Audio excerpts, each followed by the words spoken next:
Molina and Rowland made some very important points in their 1975 paper. The main one being that the lifetime of the chlorofluorocarbons is extremely long, 50 to 100 years. There's no way to destroy these gases. Once you put them in, they've got nowhere to go except up to the ozone layer where they're going to destroy it.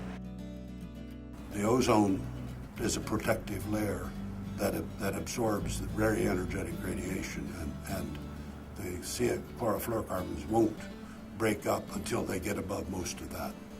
And so it's not accidental that the CFCs are tied in with the ozone layer. They are protected until they get up to an altitude of 9 or 10 miles before you start seeing effects of the reaction with solar ultraviolet radiation. Experts in the field, atmospheric scientists, atmospheric chemists, in general accepted it as something plausible, something that was likely to happen. Our goal at some point became to actually communicate these findings to society with the hope that something could be done. It was hard to communicate to people that something that they couldn't feel, couldn't taste, couldn't see, didn't cause any obvious respiratory problems was in fact a serious threat in the form of long-term exposure leading to an increased risk of cancer.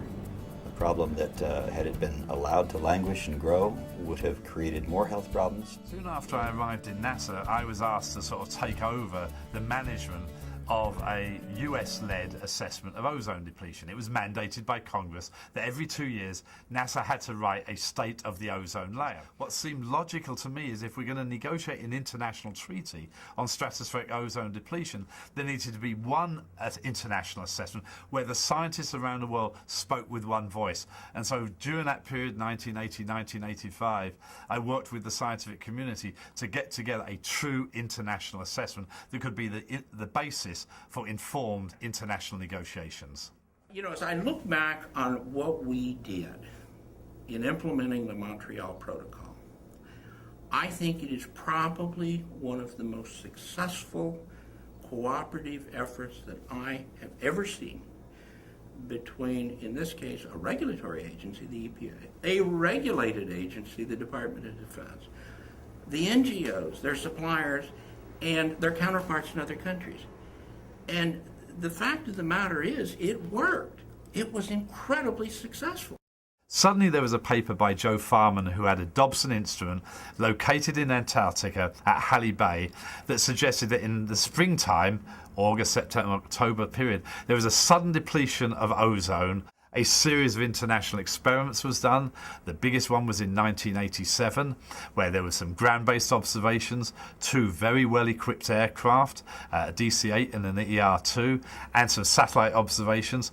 And it became very, very clear very quickly we humans were having a direct effect that was unambiguous on the ozone layer. I have to say it was tremendously exciting to go to Antarctica.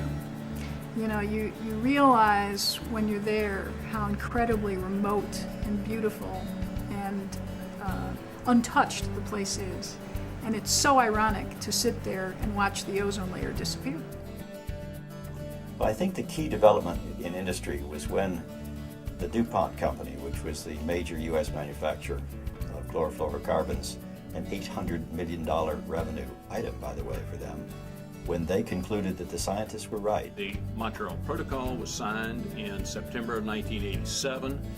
It was shortly after that that the results of the Antarctic aircraft expedition came out, and the decision was made on Friday afternoon, 3 days after the release of the report, that we would commit to a total phase-out of CFCs. It was the first time I had ever seen companies come together on something that if they withheld information and kept it proprietary, it would give them a competitive advantage.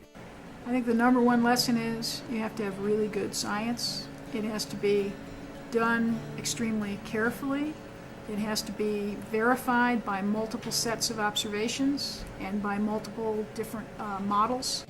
We need to have coordinated research globally and international assessments so that the scientific community talks with one voice to the international negotiators. Because of the spirit of cooperation with the government setting standards that were challenging yet flexible, allowed industry to innovate, industry came forward, and everyone worked together to make this happen. I think the intersection of science and public policy is a lesson there. Science really drove that. Science is what made me confident that the public policy position I was advocating was sound, was supportable, was going to be important to the future. We have a substantial scientific establishment, and they were right on this issue, it turns out. And when it was just a hypothesis, later it was all confirmed. And I think the same is true on climate change. Now we're getting not just computer models, but observations. So there's every reason to follow the same course, listen to the same scientific opinion.